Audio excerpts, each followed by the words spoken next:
আপনি জানেন কি ফেসবুক আমাদের 24 ঘন্টা নজরদারি করছে। আমরা সারাদিন কি করছি, কোথায় যাচ্ছি, কি খাচ্ছি, কি ব্যবহার করছি সব জেনে যাচ্ছে ফেসবুক। এটা কিভাবে বন্ধ করবেন এবং বন্ধ করার উপকার এবং অপকারিতা কি, এটা নিয়ে আজকের ভিডিও। তো চলুন কথা না বাড়ি সরাসরি ভিডিওতে চলে যাওয়া যাক। ফার্স্ট অফ অল আমরা চলে আসলাম হচ্ছে মোবাইল স্ক্রিনে। দেন আমরা এখান থেকে হচ্ছে ফেসবুক অ্যাপসটা ওপেন করে দেবো। সো আমরা এখান থেকে ফেসবুক অ্যাপসটা ওপেন করে নিই। তারপর হচ্ছে এখান থেকে হচ্ছে এই দেখেন প্রোফাইলের যে অপশনটা আছে, এই প্রোফাইল অপশনের উপর ক্লিক করবেন। দেন হচ্ছে এখানে যে নিচে চলে যাবেন, নিচে চলে যাওয়ার পর এখানে দেখেন হচ্ছে সেটিং অ্যান্ড প্রাইভেসি নামক যে অপশনটা, সেই অপশনের উপর ক্লিক করবেন। দেন হচ্ছে আবার এখানে সেটিংসে ক্লিক করবেন। দেন এখানে সেটিংসে আসার পর দেন এখানে হচ্ছে আরও নিচে চলে যাবেন। নিচে চলে যাওয়ার পর এখানে দেখবেন হচ্ছে অফ ফেসবুক অ্যাক্টিভিটি। সো এই অফ ফেসবুক অ্যাক্টিভিটির উপরে ক্লিক করে দেবেন। সো কন্টিনিউ অপশনে ক্লিক করে দেবেন। আমি যে অ্যাপসগুলোতে ভিজিট করছি সেই অ্যাপসগুলো এখানে শো করতেছে। দেখেন কিছুক্ষণ আগে টিকটকে ঢুকেছিলাম, সো এই টিকটকটা এখানে শো করতেছে। নিচে দেখবেন হচ্ছে ক্লিয়ার প্রিভিয়াস অ্যাক্টিভিটি, সো এটার উপর ক্লিক করবেন। দেন হচ্ছে এখান থেকে ক্লিয়ার করে দেবেন। ক্লিয়ার অ্যাক্টিভিটিস ক্লিক করার পর এখান থেকে হচ্ছে ব্যাক চলে আসবেন। ব্যাক চলে আসার পর এখানে দেখবেন সে ম্যানেজ ফিউচার অ্যাক্টিভিটিস। সো এখানে হচ্ছে আপনারা এখানে ম্যানেজ ফিউচার অ্যাক্টিভিটিসের ওপর ক্লিক করে দেবেন। দেন এখানে হচ্ছে কানেক্ট ফিউচার অ্যাক্টিভিটি, তারপর হচ্ছে নিচে হচ্ছে ডিসকানেক্ট ফিউচার অ্যাক্টিভিটি। সো এখানে আমরা ডিসকানেক্ট ফিউচার অ্যাক্টিভিটিতে ক্লিক করে দেন এখানে কন্টিনিউতে ক্লিক করে দেব।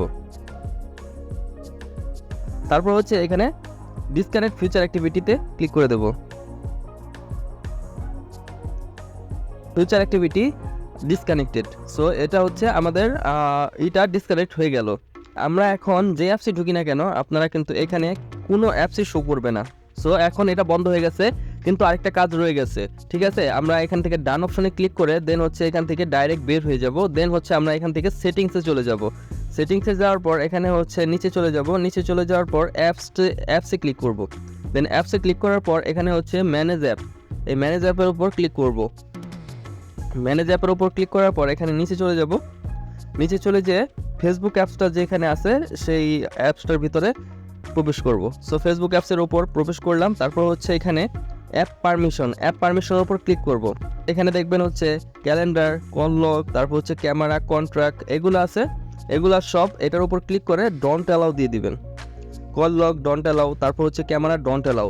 আর দেখেন আমাদের কিন্তু এই ফেসবুক কিন্তু এই ক্যামেরা ব্যবহার করে আমাদের নানান জিনিসপত্র দেখে নেয় তারা। আমরা কোথায় যাচ্ছি, বাজারে যে কি কিনছি, এটা দেখার কারণ হচ্ছে যে আমরা দৈনন্দিন জীবনে আমরা কি বেশি ব্যবহার করতেছি, তারা সেই অনুযায়ী অ্যাডটা প্রচার করবে আমার কাছে, আমি যেন কেনার জন্য আগ্রহ হই। সো এই কারণে তারা হচ্ছে এই ক্যামেরাটা অ্যালাউ দিয়ে রাখে। এখান থেকে হচ্ছে অ্যালাউ দিয়ে রাখে, আপনারা এখান থেকে সব ডোন্ট অ্যালাউ করে দেবেন। আপনাদের কাজ শেষ। ফেসবুক কিন্তু আপনাদের কোনো ডাটা আপনাদের কাছ থেকে তারা পাবে না। সো এই ছিল আজকের ভিডিওটি কেমন লেগে থাকলো অবশ্যই একটা কমেন্ট করে জানাবেন, এবং ভিডিও যদি ভালো লেগে থাকে অবশ্যই একটা লাইক, কমেন্ট এবং শেয়ার করে দেবেন। এবং আমার এই ছোট্ট চ্যানেলে যারা নতুন, আমার এই চ্যানেলটাতে একটা সাবস্ক্রাইব করে দেবেন। তো দেখা হচ্ছে পরবর্তী নতুন কোনো ভিডিওতে। ততদিন ভালো থাকুন, সুস্থ থাকুন এবং নিরাপদে থাকুন। আল্লাহ হাফিজ।